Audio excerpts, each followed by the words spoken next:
Olá, vamos continuar com mais uma correção do PET do terceiro volume. Essa é a correção da semana 4 sobre os princípios da termodinâmica.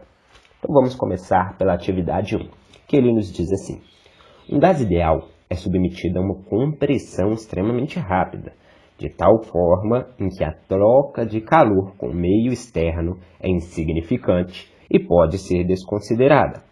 As afirmações seguintes se referem à situação relatada. Assinale a que for correto. E ele apresenta para a gente 5 alternativas. Vale a pena a gente destacar algumas partes do enunciado. No início ele diz para a gente que o gás ele é comprimido, ou seja, ele é apertado em algum recipiente. E esse aperto é tão rápido em que a troca de calor é insignificante, não a troca de calor. Então, nós podemos passar para nossas questões. Na A, ele diz assim: o volume do gás aumenta e a pressão diminui. A gente sabe que isso está incorreto. Se existe uma compressão no gás, não tem como o volume dele aumentar. Ele vai ser comprimido, o volume vai diminuir. Então está errada. Na B, o volume e a pressão do gás diminuem. Essa também está incorreta. Por quê?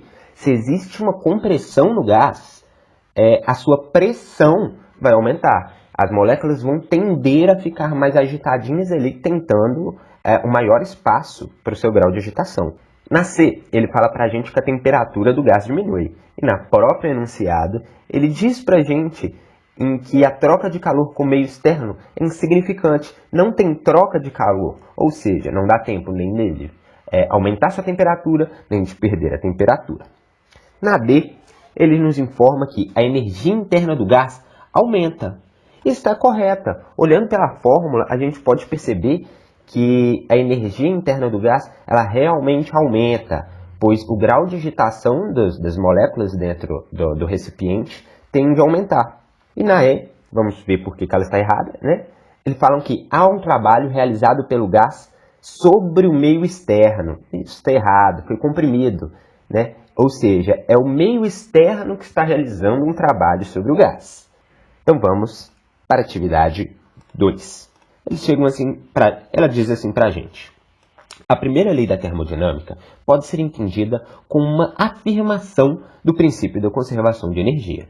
Sua expressão analítica é dada por ΔU igual a Q menos T, onde ΔU corresponde à variação de energia interna do sistema, Q a quantidade de calor trocado e T ao trabalho realizado. Baseado nessa afirmação, um sistema pode receber trabalho sem fornecer ou receber uma quantidade de calor e sua energia interna aumentar? Explique. Então vamos por partes. Ele confunde a gente bastante nessa questão. Mas a questão-chave dela é essa afirmação de fornecer ou receber uma quantidade de calor sem sua energia interna aumentar. A gente sabe que pela fórmula que se um gás não troca calor, a nossa quantidade de calor cedido, né, o Q, é zero. Então, nosso ΔU seria igual ao trabalho negativo. Então pela lógica, o nosso gás seria considerado adiabático. E nesses termos, sim, um gás pode variar a energia interna sem ter recebido o calor quando é realizado algum trabalho sobre ele. Ou seja, o gás pode sim variar sua energia interna, mas desde que seja adiabático. Vamos para a atividade 3 agora. Suponha que um gás de volume constante libere 480 calorias de calor para sua vizinhança.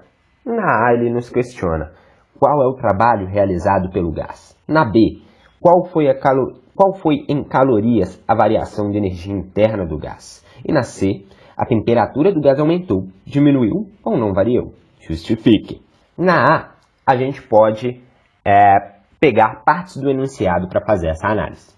Eles nos dizem que o volume é constante, a nossa variação do volume ela é zero, ou seja, observando pela fórmula do trabalho, onde o trabalho é igual pressão vezes a variação do volume, a gente vê que nosso trabalho seria nulo, não existiria o trabalho, ou seja, seria uma transformação isovolumétrica. Na B, Qual foi em calorias a variação de energia interna de um gás?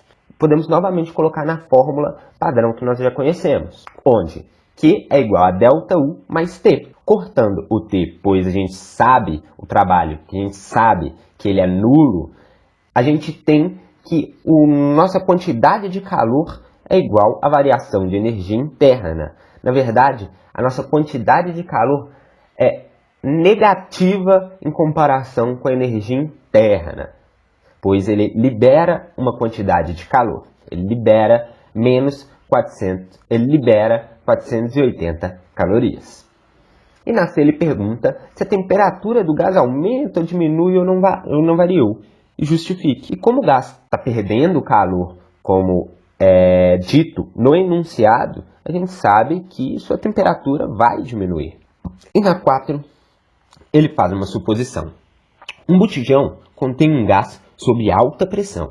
Ao abrir a válvula desse botijão, o gás escapa rapidamente para a atmosfera.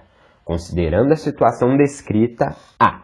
Explique o porquê, nessa situação, o gás pode ser considerado adiabático. O gás pode ser considerado adiabático, pois não tem troca de calor com o ambiente, provavelmente pela rápida expansão do gás, não dando tempo suficiente para ele trocar de calor com o ambiente. Na B, ele nos questiona se o trabalho realizado pelo gás é positivo, negativo ou nulo.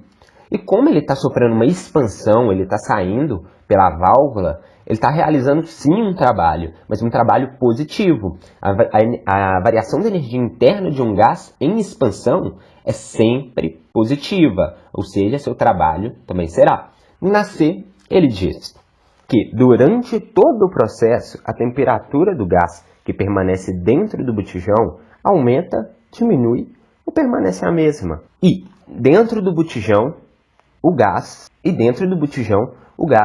provavelmente diminui sua temperatura, por aquele efeito que a gente já conhece da expansão de um gás.